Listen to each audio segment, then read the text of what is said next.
कई बार हमारे जीवन में जो चीज़ें बीती होती हैं और वो चीज़ें हमें सामने दिख जाए तो हमें बड़ा महसूस होता है कि ये सब चीज़ें तो मेरे जीवन में बीती है, ये सब पीड़ा तो मेरे जीवन में रही है।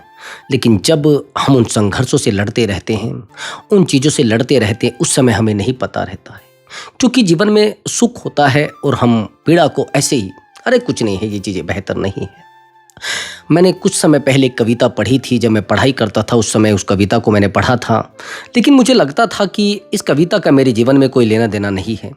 लेकिन आज जब मैं उस कविता को देख रहा हूँ, अभी मैं 2 दिन पहले उस कविता को पढ़ रहा था, तो मुझे अंदर तक वो तोड़ गई और अंदर तक मुझे खाली भी कर गई। मुझे लगा कि ऐसा कैसे हो सकता है, ऐसे कोई कवि कैसे किसी के जीवन की गहराई को लिख सकता है। आप सुनेंगे तो आपको लगेगा कि हाँ, ऐसा भी है। रामधारी सिंह दिनकर जो राष्ट्रकवि हैं, उन्होंने पता नहीं किसके जीवन की गहराई को कैसे लिख दिया है। आज हमारे जीवन की गहराई यही बन चुकी है और हमारे जीवन के दुख यदि लोग समझें तो सच में बेहतर है, और वो लोग बेहतर ही हैं। आप सुनेंगे तो बड़े हैरान हो जाएंगे। देखिए, सुनिए। नित्य जीवन के संघर्षों से जब टूट चुका हो अंतर्मन, तब सुख के मिले समंदर का रह जाता कोई अर्थ नहीं। ये आपने सुना होगा ना, और बड़ी गहराई के साथ आप सुनिए भी, आपको आभास भी होगा कि क्या गहराई लिखी है कविता में। फिर मैं आपको इसके बारे में डिटेल में बताऊंगा। अब दोबारा एक बार सुनिए, मैं आपको बताऊंगा। नित्य जीवन के संघर्षों से जब टूट चुका हो अंतर्मन, तब सुख के मिले समंदर का रह जाता कोई अर्थ नहीं।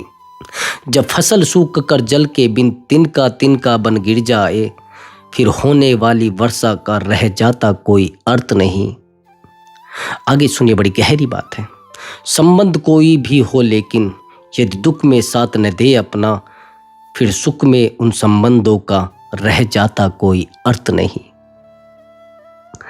छोटी छोटी खुशियों के अक्षर निकले जाते हैं रोज जहां, फिर सुख की नित्य प्रतीक्षा का रह जाता कोई अर्थ नहीं।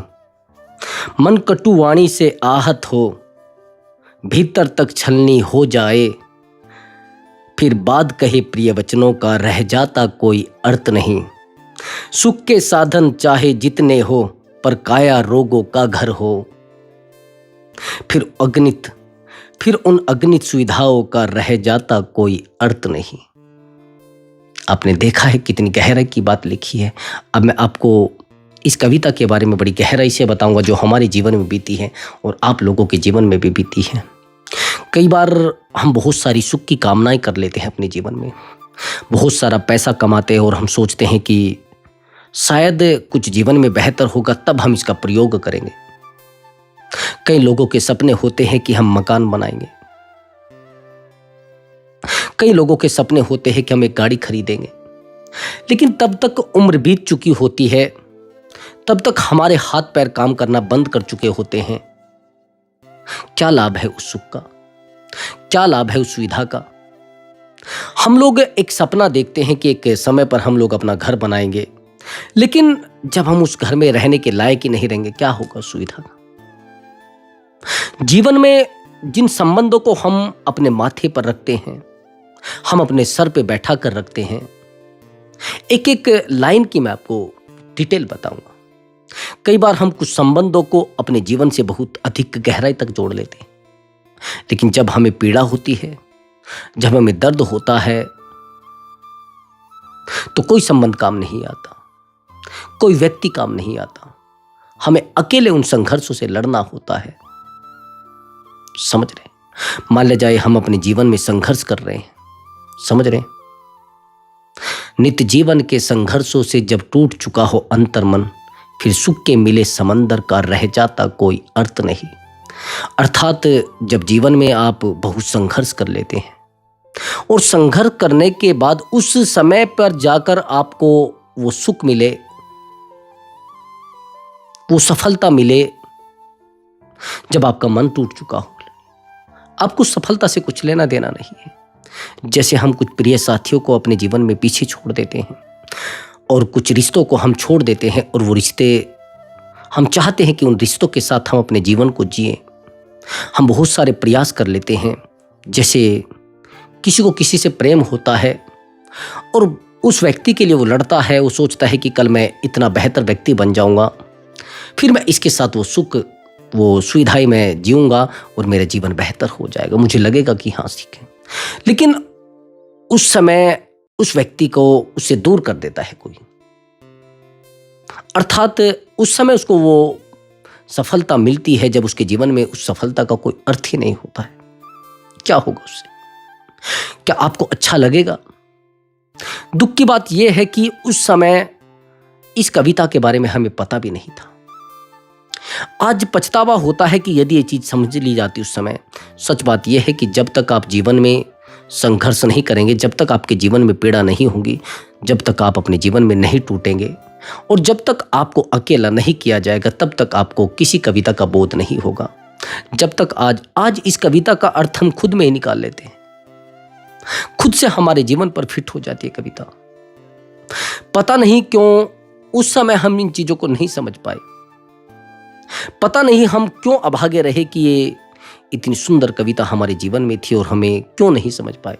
आज वो सब चीजें जब जीवन में बीतती है, जब वो बातें हमें अंतर तक छल्ली करती हैं, तो ये कविता पता नहीं कहां पर सीने पर हाथ रख देती है और पता नहीं कहां से मरहम लग जाता है कि कोई व्यक्ति है जो हमें उस समय भी समझ रहा था, उस समय भी पता था कि आपके जीवन में वो पीड़ा होगी, आपके जीवन में वो तकलीफ होगी, आप मेरी कविता को याद करेंगे।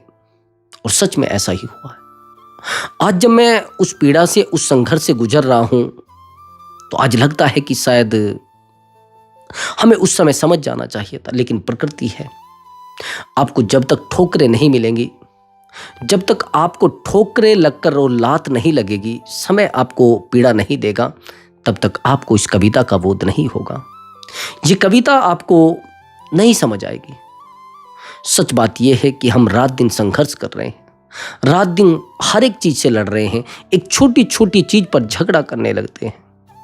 लेकिन आपने देखा होगा, जब आप वो कहते हैं ना कि आप बेड पर लेटे होते हैं, अर्थात चारपाई पर लेटे होते हैं, कोई व्यक्ति आपको पानी तक देने वाला नहीं होता है, तो तब आपको ये कविता समझ आएगी कि उस समय क्या कहा गया था।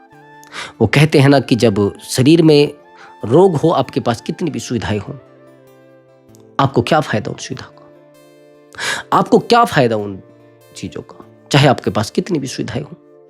आप जीवन में सपने संजो कर रख रहे हैं, आप जीवन में पैसा जोड़ते जा रहे हैं ताकि आपको सुख सुविधाएं मिले।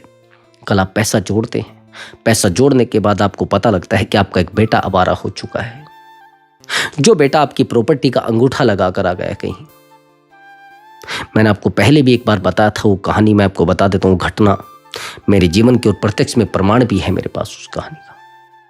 एक बार ऐसा हुआ कि मैं घर से निकला, मेरे पास ज़्यादा बड़ी तो बाइक है नहीं, अभी भी प्रेजेंट में वही बाइक है, तो मैं ज़्यादा पहनावे में नहीं था, वैसे ही लोअर टी शर्ट मेरे पास था।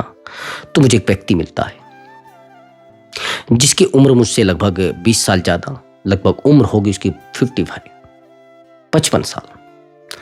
और जैसे मेरे पास बैठा तो एक थैला उसके हाथ में था।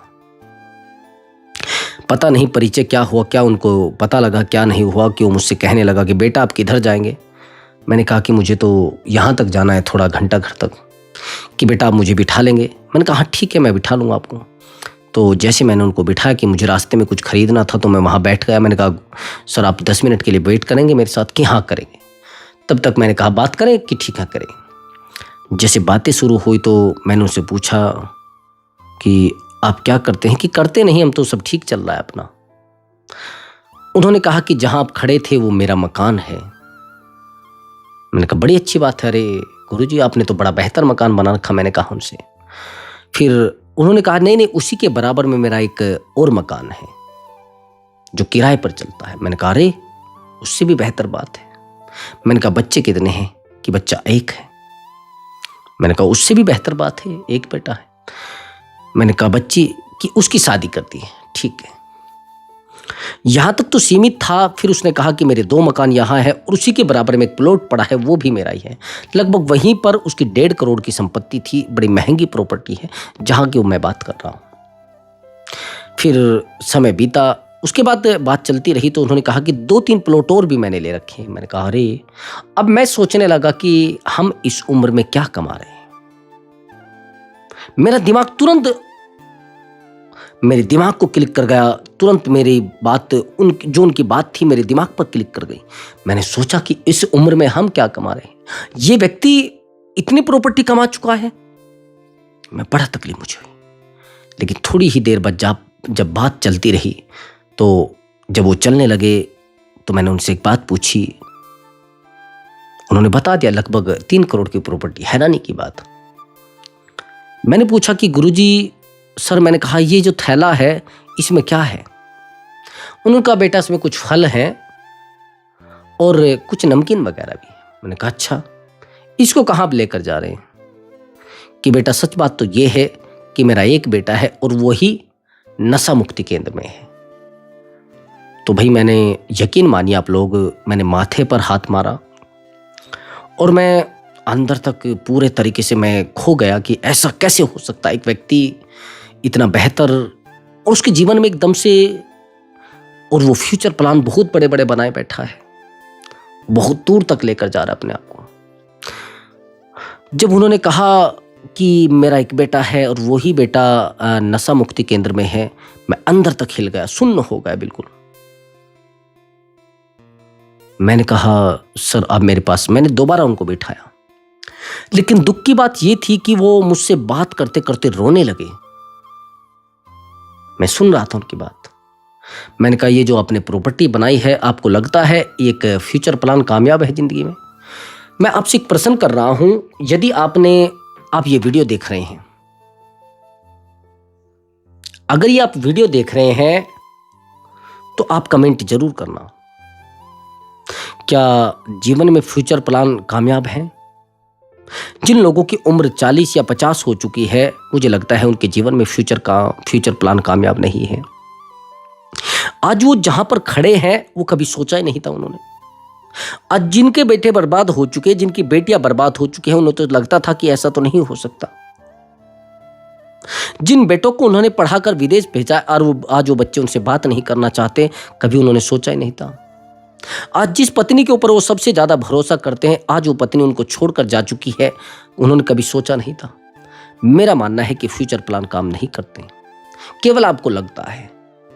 ये जो फ्यूचर प्लान के चक्कर में लोग पड़े हैं ना, और अपने आनंद को खो रहे हैं, अपने जीवन की खुशियों को खो रहे हैं, मेरा मानना है कि इनको बड़ा पछतावा होगा। एक समय पर इनके साथ होगा कि हम लोगों को पाने के चक्कर में अपने आप को खो चुके हैं। ये प्रॉपर्टी बसाने के चक्कर में हम अपने जीवन की सुख सुविधाओं को खो चुके हैं। क्या करो? ये कविता मैंने आपको क्यों सुनाई है? चाहे आपके पास कितना भी सुख हो, लेकिन जब आप उस समय सुख नहीं पा सकते जब आपको आवश्यकता है।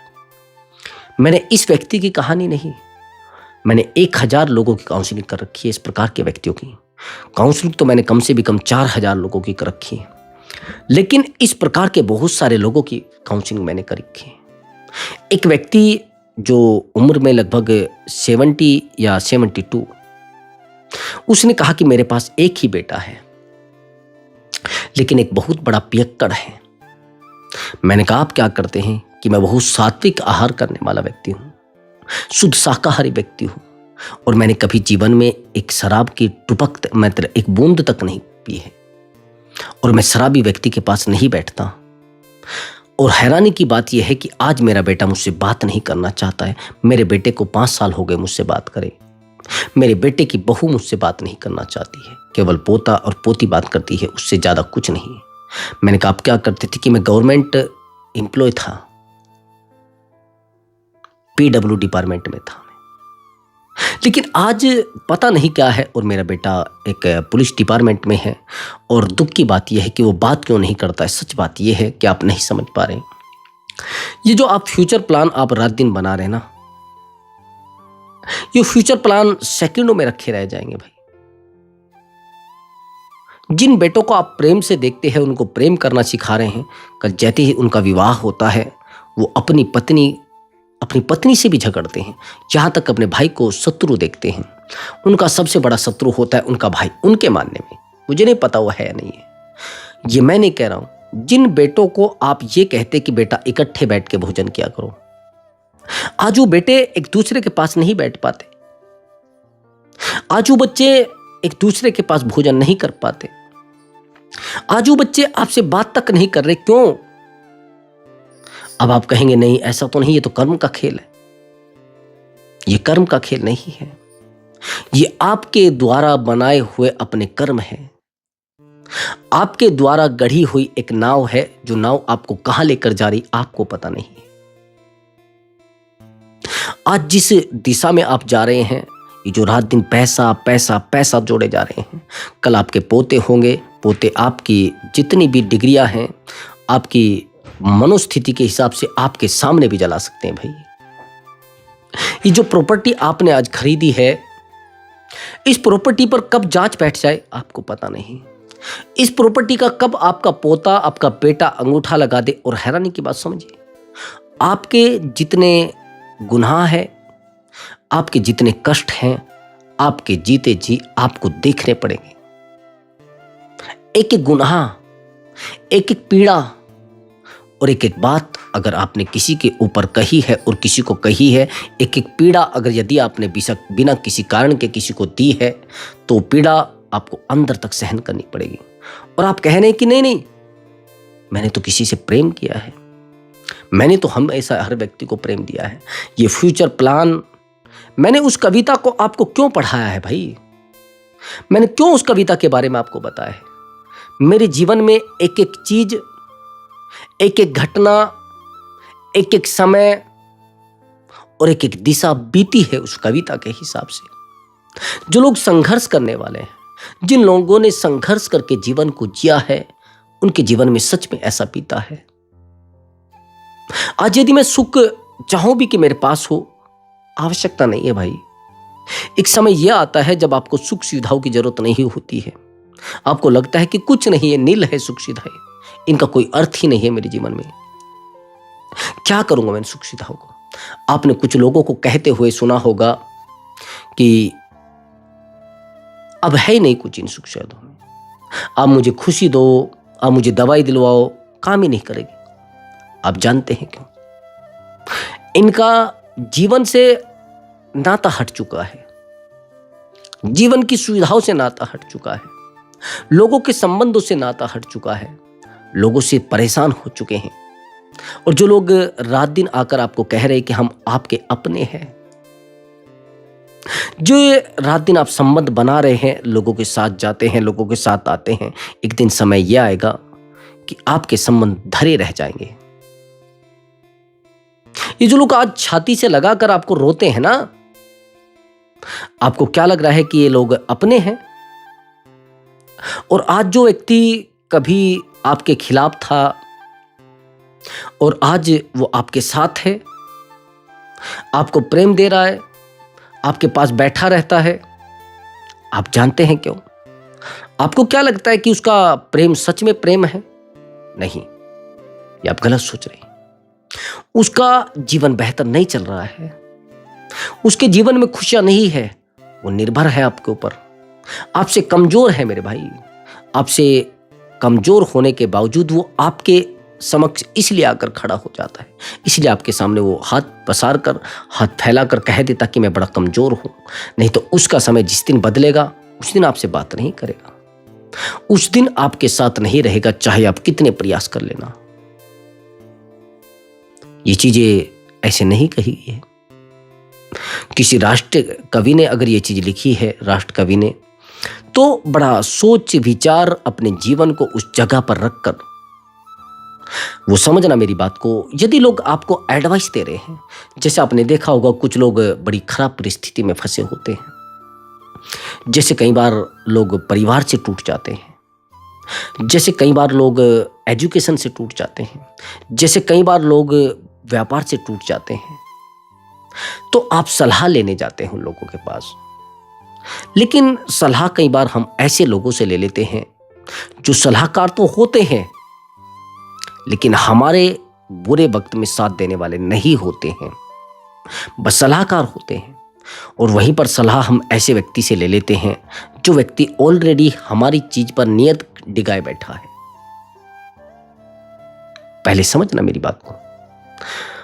एक व्यक्ति है जिसके बराबर में हमारी दुकान है और व्यापार कम चल रहा है।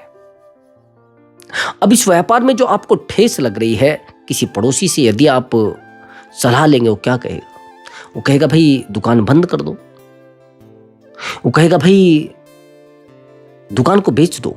बहुत सारी दुनिया पड़ी है। आप यदि किसी से एडवाइस ले रहे हैं तो पहले समझने का प्रयास करिए कि वो किस प्रकार का व्यक्ति है। क्या वो सच में आपका भला चाहता है?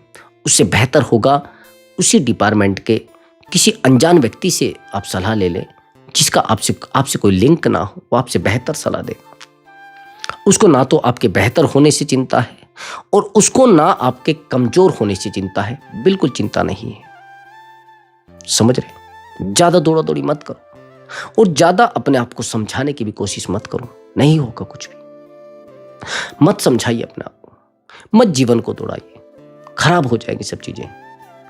यदि आप इतना कमजोर अपने आप को कर चुके हैं, इतना वीक अपने आप को कर चुके हैं कि लोगों के सामने आपको झुकना पड़ता है, मत झुकिए। अपने आप को गिराइए, लेकिन उतना नहीं कि आप खुद की नजरों में गिर जाए। वो एक कहावत है कि इंसान सबकी नजरों में गिर जाए, लेकिन खुद की नजरों में नहीं गिरना चाहिए। आप जीवन से चाहते क्या हैं? बहुत सारे फ्यूचर प्लान बना के बैठे हैं, लेकिन आप अपने प्रेजेंट के जीवन को धकेल रहे हैं उस अंधकार में। वर्तमान के जीवन को आप धकेल रहे हैं उस पीड़ा में, जो पीड़ा आपको मिलनी नहीं है, जिस पीड़ा से आपका कोई लेना देना नहीं है, जिस दुख से आपका कोई लेना देना नहीं है। आप उस दुख से अपने आप को जोड़े बैठे हैं। क्यों भाई? क्यों? आपका लेना देना नहीं है ना उस दुख से, आपका लेना देना नहीं है उन तकलीफों से। क्यों भाई? नहीं चाहिए ऐसा जीवन, नहीं चाहिए ऐसी दुख भरी चीजें। बस आपको अपने जीवन को देखना है ना, अपने जीवन को संभालना है। मत लोगों के जीवन में झांको। कई बार आप लोगों के जीवन में झांकने लगते हैं, और जब लोगों के जीवन में झांकने लगते हैं, आखिर में ये होता है कि उस व्यक्ति के जीवन में जाकर आप अपने जीवन की सुख सुविधाएं भूल जाते हैं। मैंने कहा तो है कि आप लोगों को संभालने के चक्कर में अपने आप को खो बैठे हैं। लोगों के दुखों को संभालने के चक्कर में अपने जीवन में दुख लेकर आ गए हैं। आपको जीवन मिला है, आपको सुविधाएं मिली है, उसका उपभोग करो भाई, उसको जियो, भविष्य के चक्कर में मत पड़ो। मैंने बहुत सारे लोगों को देखा है, भविष्य की कल्पना करके वर्तमान को खो रहे हैं, और कल्पना किए जा रहे, सपने देखे जा रहे।